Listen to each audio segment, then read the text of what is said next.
Yes, good morning students.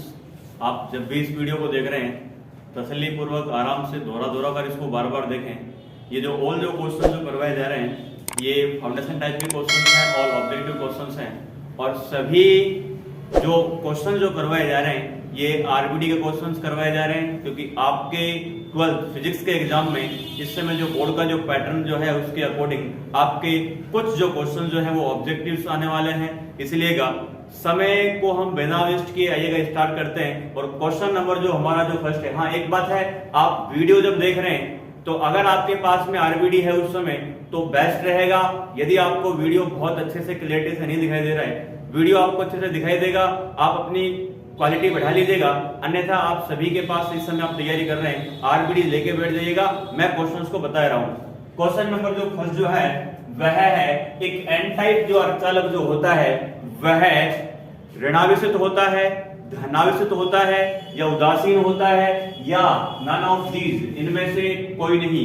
तो N type अर्धचालक के अंदर होल्स भी होते हैं और इलेक्ट्रॉन्स भी होते हैं और कंप्लीट रूप से वह एक न्यूट्रल होता है। अतः एन टाइप एक अर्धचालक उदासीन का एक उदाहरण हो जाएगा।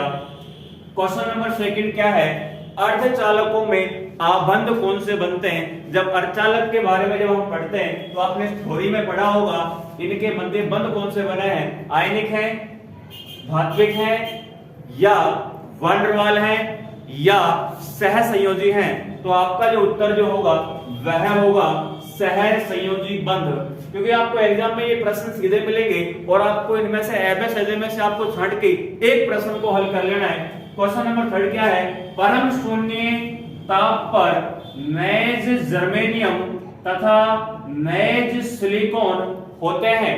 आपको बार बार बताया है कि परम शून्य जो ताप जो है उस पे ये बात कर रहा है, सामान्य ताप पे बात नहीं कर रहा।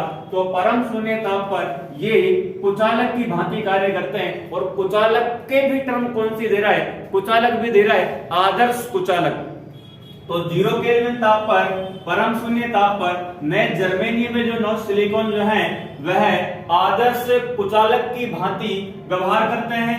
क्वेश्चन नंबर 4 क्या है, निम्न में से कौन सा परमाणु दाता अशुद्धि परमाणु है। तो आपने 14वें वर्ग के अंदर या तो 13वें वर्ग की अशुद्धि मिलाई थी या फिर 15वें वर्ग की अशुद्धि मिलाई थी। तो 13वें वर्ग के अंदर आपने बैंगन आलू गाजर इनशाला देखा है। 14वें के अंदर आप जो मिला रहे काशी के संग पार्वती, और 15वें के अंदर रहता है नेपाल, पाकिस्तान, ऑस्ट्रेलिया, सब बेकार। तो ये जो पी जो है फास्फोरस जो है वह पंचम का है। 4 सहसंयोजी इलेक्ट्रॉन होने के साथ साथ एक अतिरिक्त होता है, देने की प्रवृत्ति रखता है, इसीलिए यह हो जाएगा दाता अशुद्धि। क्वेश्चन नंबर 5 क्या है, पीएन डायोड क्या है।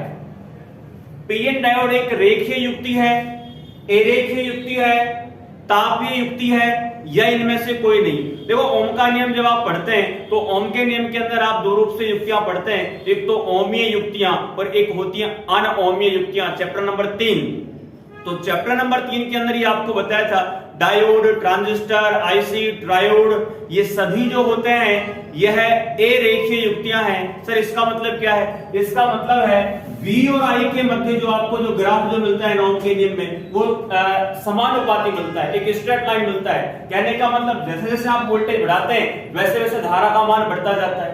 परंतु डायोड के लिए ये सत्य नहीं होगा। कहने का मतलब है आपने अगर भी देखा है, फर्स्ट भी देखा है, आप वोल्टेज बढ़ाए जा रहे धारा नहीं बढ़ती है, और एक निश्चित वोल्टेज पर एक निश्चित विभव पर धारा तेजी से बढ़ जाती है। कहने का मतलब जो आपको ग्राफ जो मिल रहा है वो एक स्ट्रेट लाइन में नहीं मिल रहा, सीधी रेखा में नहीं मिल रहा। अतः पीएन जो डायोड जो है वह एक अरेखीय युक्ति के अंतर्गत आ जाएगा। क्वेश्चन नंबर 6, दिष्टकारी का क्या कार्य होता है। दिष्टकारी रेक्टिफायर या फिर आपने घटना पढ़ा है दिष्टकरण, रेक्टिफिकेशन, एसी को डीसी में कन्वर्ट करने वाली जो युक्ति जो होती है वह रेक्टिफायर होता है। तो यहां पहला ऑप्शन क्या है, धारा प्रवर्धक का काम करता है, वोल्टता का प्रवर्धन का काम करता है, डीसी को एसी में बदलता है, नहीं एसी को डीसी में बदलता है। और इसके बदलने के हमने 3 ग्राफ पढ़े, एक तो अर्ध तरंग दिष्टकारी, एक पूर्ण तरंग दिष्टकारी, एक सेतु तरंग दिष्टकारी, और मूल रूप से जो काम जो करता है शुद्ध रूप से वह करता है समकारी परिपथ फिल्टर। तो छठे का हो जाएगा एसी को डीसी में बदलता है कौन? दिष्टकारी। क्वेश्चन नंबर 7, ट्रांजिस्टर आपके इस समय जो सेशन चल रहा है 2021-22 का, इससे ट्रांजिस्टर को हटाया गया है, परंतु एक क्वेश्चन आरबीडी में दे रखा है तो इसे हम कर लेते हैं। कह रहा है एक वोल्टता प्रचालित युक्ति है, एक धारा प्रचालित युक्ति है, तो या एक ताप प्रचालित युक्ति है, या फिर सभी ऑल। तो इसका आंसर होगा यह एक धारा प्रचालित युक्ति है। इमिटर बेस कलेक्टर, ट्रांजिस्टर के 3 भाग, इमिटर बेस कलेक्टर, वहां धारा की बात करते हैं तो यह एक धारा प्रचालित युक्ति के अंतर्गत आ जाएगा। आइएगा क्वेश्चन नंबर 8 की हम बात करते हैं। कह रहा है एक आदर्श पीएन संधि को प्रयुक्त किया जाता है। अरे भी आप ये बताइएगा, पीएन संधि से, पीएन तल से हमने पीएन डायोड बनाया और डायोड से ही क्या बनता है? दिष्टकारी बनता है। तो कह रहा है प्रयुक्त किया जाता है एम्पलीफायर के रूप में, प्रवर्धक के रूप में किया जाता है, दिष्टकारी के रूप में किया जाता है, दोलित्र के रूप में किया जाता है, या मॉड्यूलेटर के रूप में किया जाता है। तो इसका जो उत्तर जो होगा वह होगा दिष्टकारी के रूप में इसका हम उपयोग करते हैं, रेक्टिफायर के रूप में इसका हम उपयोग करते हैं। क्वेश्चन नंबर 9, पी प्रकार के अर्धचालक बनाने के लिए सिलिकॉन में कौन से वर्ग की अशुद्धि का हम मिलाप करते हैं?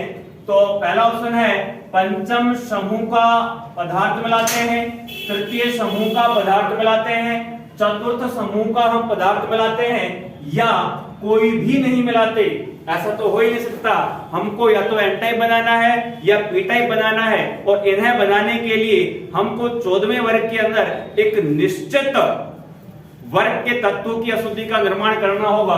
तो पी प्रकार के जब हम अर्धचालक बनाते हैं तो आपने बकायदा पढ़ा है तृतीय समूह की हम अशुद्धि का निर्माण करते हैं, मिलाप करते हैं। क्वेश्चन नंबर 10, लॉजिक समीकरण आपको दिखाई दे रखी है, ए डॉट बी प्लस सी का ब्रैकेट, और कह रहा है इसका मान क्या होगा। यदि आपको दे रहा है ए का मान 1 है, बी का भी मान 1 है, और सी का भी मान 1 है, तो आइएगा ए की जगह रखते हैं 1, डॉट का डॉट, बी की जगह रखते हैं 1, और प्लस का प्लस, सी की जगह रखते हैं 1, और इसका उत्तर आपसे पूछ रहा है। तो पहले आप बी प्लस सी को देखिएगा।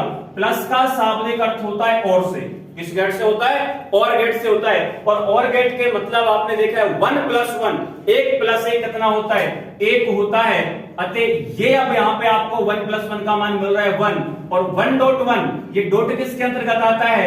एंड के अंतर्गत आता है, और 1.1 का मान कितना मिलेगा?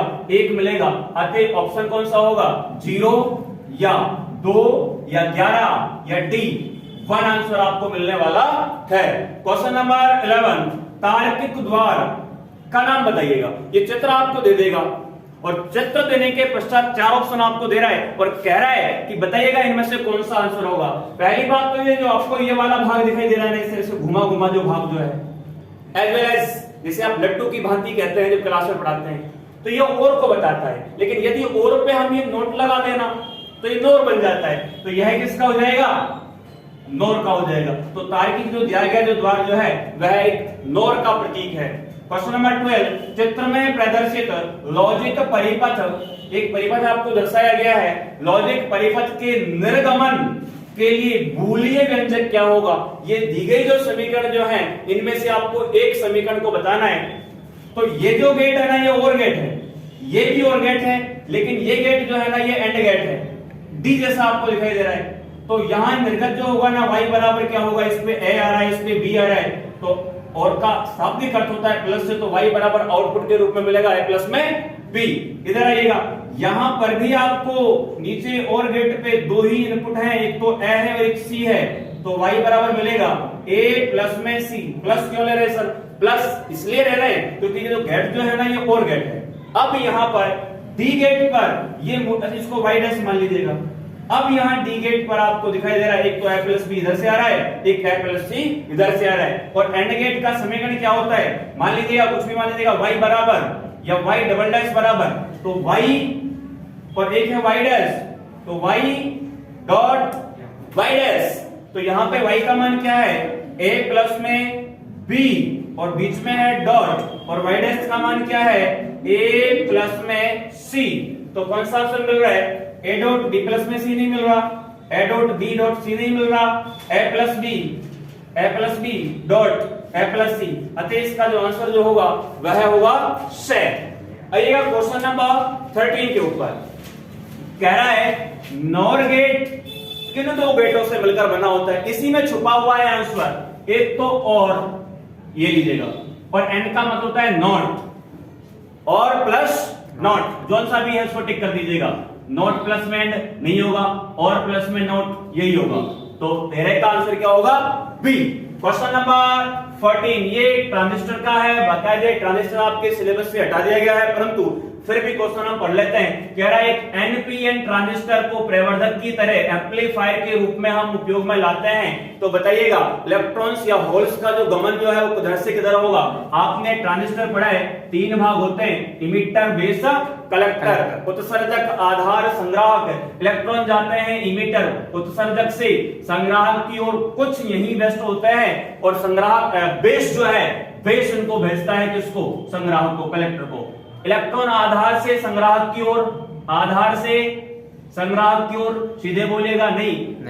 होल उत्सर्जक से आधार की ओर, उत्सर्जक से आधार की ओर, होल नहीं इलेक्ट्रॉन की हम बात कर रहे हैं। होल आधार से उत्सर्जक की ओर, आधार से उत्सर्जक की ओर उल्टा जा रहा है और कह रहा है इलेक्ट्रॉन जो है इधर से इधर जाएंगे, उत्सर्जक मतलब इमिटर से आधार की ओर। तो इसका आंसर होगा क्या, डी होगा। वैसे ये आपके सिलेबस में नहीं है लेकिन फिर भी आप इसको पढ़ लेना। कह रहा है कुचालकों में संयोजकता बैंड और चालन बैंड के मध्य वर्जित जो ऊर्जा जो अंतराल है वो कितना होता है। आपको बकायदे बताया है, चालकों के लिए तो 0 होता है, अर्धचालकों के लिए 1 होता है और कुचालकों के लिए होता है 3 इलेक्ट्रॉन वोल्ट से अधिक। आंसर 3 से अधिक किसका है, 3 से 1 अधिक नहीं है, 0.1 अधिक नहीं है, 0.01 अधिक नहीं है, तो 3 से अधिक क्या होगा 6 इलेक्ट्रॉन वोल्ट। क्वेश्चन नंबर 16 यदि a बराबर 1 b बराबर 0 c बराबर 1 हो तो a प्लस b का मान क्या होगा। कुछ नहीं देखना, आपको प्लस देखना है। प्लस किसको बता रहा है, और गेट को बता रहा है।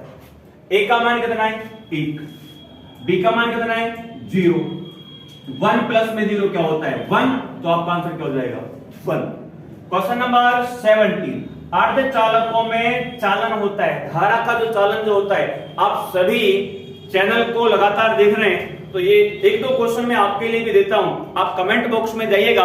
और क्वेश्चन नंबर जो 17 जो है अर्धचालकों में धारा का जो चालन जो होता है, एक ध्रुवीय है या द्विध्रुवीय है या त्रिध्रुवीय है या इनमें से कोई नहीं, तो इसका आंसर जो है वह आपको कमेंट बॉक्स में देना है। क्वेश्चन नंबर 18 पे आइएगा, डायोड में जब संतृप्त धारा प्रवाहित होती है तब प्लेट प्रतिरोध आरपी, प्लेट प्रतिरोध आरपी का मान होता है 0, इनफाइनाइट, एक निश्चित संख्या में या नोट। तो ये दोनों जो क्वेश्चन जो हैं ये आपके लिए होमवर्क के लिए दिए जा रहे हैं, आप इन दोनों के आंसर्स कमेंट बॉक्स में जरूर दे दीजिएगा। क्वेश्चन नंबर 19 तापमान बढ़ाने पर एक अर्धचालक का विशिष्ट प्रतिरोध पर क्या प्रभाव पड़ता है। विशिष्ट प्रतिरोध का शाब्दिक अर्थ है रेजिस्टिविटी, प्रतिरोधकता, और तापमान बढ़ाने से जो रेजिस्टिविटी जो है, प्रतिरोधकता जो है, मूल रूप से इसका एक डेरिवेशन है और डेरिवेशन हम प्रूफ करते हैं वो सिग्मा के रूप में प्रूफ करते हैं। सिग्मा प्रूफ करने के पश्चात हम उसको रो के टर्म में देखते हैं। तो इसका भी आपको आंसर खुद ही बताना है। ये आंसर जो है आपको नोट्स में मिलेगा, आपने पढ़ा होगा। क्वेश्चन नंबर 20 नैज सिलिकॉन में कक्ष ताप पर आवेश वाहकों की प्रति एकांक आयतन में संख्या इतनी दे रखी है आपको, ये लीजिएगा। और इलेक्ट्रॉन की जो गतिशीलता है, mobility of electron 0.150 metre square बटे वोल्ट इनटू सेकंड है, और होल की मोबिलिटी जो है वो 0.05 मीटर स्क्वायर बटे वोल्ट इनटू सेकंड है। और यहां से जो फॉर्मूला जो निकलता है ना, उसी फॉर्मूले से आपको ये सवाल करना है और इसका आंसर जो हल करने के पश्चात आएगा 5.12 इंटू 10⁻⁴। और क्वेश्चन नंबर 21 ये तो नोट है, नॉट गेट है, और ये जो इधर का जो सिंबल जो है ये और गेट का है, लट्टू जैसा आपको दिखाई दे रहा है। तो यहां ये ए जो है इनपुट के रूप में आ रहा है, जब ये ए इधर जाएगा आउटपुट के रूप में तो ये मिलेगा ए बार आपको।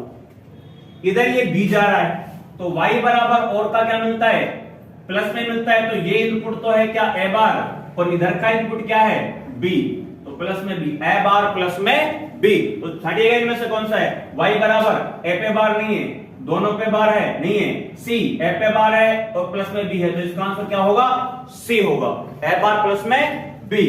22वां, एंड गेट के लिए 3 निवेशी हैं, एंड माने डॉट, अरे एंड माने डॉट, तो कम से कम तो इनपुट 2 होने चाहिए, ज्यादा कितने भी हो सकते हैं, और आउटपुट कितना होता है, 1 होता है। तो एंड गेट के लिए इस तरह से सिंबल होता है, और 3 ले रहा है a b c, और आउटपुट y बराबर मिलेगा a dot b dot c, क्योंकि एंड का मतलब क्या होता है, डॉट से होता है। तो मिलाइएगा, ये प्लस आ रहा है, नहीं है, ये प्लस आ रहा है, नहीं होगा, ये प्लस आ रहा है, नहीं होगा, इसमें सभी में डॉट आ रहे हैं, तो आंसर होगा डी। और क्वेश्चन नंबर 23 ये ट्रांजिस्टर का है, ट्रांजिस्टर आपके सिलेबस से हटा दिया गया है। और क्वेश्चन नंबर 24 आरबीडी का, वो आपको खुद को देखना है। लास्ट का क्वेश्चन है, दो ननद गेटों से कितने तर्क द्वारों का निर्माण होता है, या फिर कौन से तर्क द्वार का निर्माण होता है। तो 2 ननद गेटों से, इस ननद के अंदर मूलों से क्या छुपा हुआ है, एंड ये टेबल के माध्यम से पूरे प्रूफ किए जाते हैं, समझाए जाते हैं। तो आपको अभी पॉइंट ऑफ व्यू के हम तरीके से चल रहे हैं, सीधा पॉइंट टू पॉइंट चल रहे हैं। ननद के अंदर एंड है, और एंड ही हमको प्राप्त होंगे, और 2 ननद से हमको मिलने वाला है एक एंड। और इसके पश्चात आरबीडी में आपको इसके कुछ क्वेश्चंस और दिखाए गए हैं, और उन क्वेश्चंस का जो आपको जो आंसर देखना है वो रिक्त स्थान वाले हैं। रिक्त स्थान के अंदर कह रहा है, पहले के अंदर होल पर आवेश का मान कितना होता है, होल माने पोल, पोल माने पॉजिटिव, कहने का मतलब धनात्मक होता है। सेकंड में क्या कह रहा है, प्राकृतिक रूप से प्राप्त अर्धचालकों को, नेचुरल टाइप से जो हमको सेमीकंडक्टर जो मिल रहा है उनको हम शुद्ध कहते हैं, प्योर कहते हैं। तीसरे में अर्धचालक डायोड के परिपथ संकेत में तीर का जो निशान जो है वो किधर से किधर होता है, डायोड के अंदर P2N, धारक की दिशा P2N। क्वेश्चन नंबर 4, संधि ट्रांजिस्टर का सबसे लंबा भाग कौन सा होता है, फिर वही ट्रांजिस्टर है, ये आपके भाग से हटा दिया गया है, परंतु इसका जो आंसर जो होगा वह होगा संग्राहक, कलेक्टर होगा। क्वेश्चन नंबर 5, 2 संधियों वाली अर्धचालक युक्ति को हम क्या कहते हैं, ट्रांजिस्टर कहते हैं। क्वेश्चन नंबर 6, पहले खालिस्तान दे रहा है और फिर कह रहा है इस गेट में निर्गत तब ही एक होता है जब सभी निवेशी एक होते हैं, तो वह कौन सा होता है। एंड गेट के अंदर निवेशी कितने होते हैं, 2, और के अंदर कितने होते हैं, 2। नॉट के अंदर इनपुट भी एक होता है और आउटपुट भी एक ही होता है। क्वेश्चन नंबर 7, नोर गेट का प्रतीक चिन्ह बनाओ। तो नोर का मतलब है वो और से बनेगा, और गेट के एक सिरे पर आप क्या लगाओगे, ये वाला, ये नोर गेट का प्रतीक चिन्ह है। आगे कह रहा है, एन प्रकार का अर्धचालक बनाने हेतु अशुद्धि परमाणु खालिस्तान वर्ग के लिए जाते हैं। तो क्वेश्चन नंबर 8 में होगा, आप अगर एन प्रकार का अर्धचालक बना रहे तो पंचम वर्ग की अशुद्धि आपको मिलानी पड़ेगी। क्वेश्चन नंबर 9, परम शून्य ताप पर अर्धचालकों का व्यवहार, अभी तो हमने देखा है कुचालक की भांति, 0 केल्विन पर ये कुचालक की भांति कार्य करते हैं, इंसुलेटर की भांति कार्य करते हैं, और सामान्य ताप पर ये चालक की भांति कार्य करते हैं। क्वेश्चन नंबर 10, नैज अर्धचालकों की क्रिस्टल संरचना, ये भी आपको नोट्स के अंदर ही मिलने वाला है, और वह होती है समचतुष्फलकीय। तो ये जो ऑल जो क्वेश्चन जो हमने किए हैं, ये सभी जो क्वेश्चन जो हैं यह आपकी आरबीडी के हैं, और 2-3 क्वेश्चन मैंने आपको होमवर्क के लिए दिए हैं, आप इनको स्वयं एक बार हल कीजिएगा, और हल करने के पश्चात आप मुझे ये बताइएगा कि इनका सर आंसर ये आ रहा है। और कमेंट बॉक्स के अंदर कोई भी आपको प्रश्न पूछना है तो कमेंट बॉक्स के अंदर डाल दीजिएगा, सर इस प्रश्न का आंसर क्या होने वाला है। तो आज हमने 23 समथिंग 25 क्वेश्चंस ऑफ आरबीडी हमने सॉल्व किए हैं। हमने सीधा पॉइंट टू पॉइंट हमने देखा है, तो एग्जाम में सीधा प्रश्न आएगा और आपसे उसका उत्तर पूछने वाला है। ऐसे में से एक आपसे उत्तर पूछ लेगा। फिर कुछ रिक्त स्थान हमने आरबीडी के देखे हैं, 10 रिक्त स्थान है, और खालिस्तान आपको मिलेगा। तो आपको खालिस्तान तब ही भरा जाएगा तब आपको बेसिक नॉलेज होगी। तो आज का जो हमारा जो शेड्यूल जो ये रहा है, आज का शेड्यूल है सेमीकंडक्टर की ऑब्जेक्टिव्स एंड जो कुछ जो खाली स्थान वाले जो क्वेश्चन जो है वो हमने आज हल किए हैं। तो लगातार अब आपको आपके इस समय न्यू एनसीईआरटी और कोविड-19 जो चल रहा है इस दौरान जो सिलेबस जो है उसके हिसाब से आपके कंप्लीट 9 चैप्टर है और 9 चैप्टर्स के आपको ऑल ऑब्जेक्टिव्स आपको दिए जाएंगे। आज का जो वीडियो है वो जल्दबाजी में ही बनाया गया है, इसीलिए अभी जो और क्वेश्चन जो हम कराने वाले हैं वो न्यूमेरिकल टाइप होंगे। इसके अंदर न्यूमेरिकल नहीं है, एक दो न्यूमेरिकल का पार्ट है, ये रो वाला और सिग्मा वाला है। ये नोट्स में आपको सूत्र मिला हुआ है, आप वहां से करिएगा, वैल्यूज आपको दे रखी हैं। तो आज के लिए इतना ही। All of best. जय हिंद, जय भारत।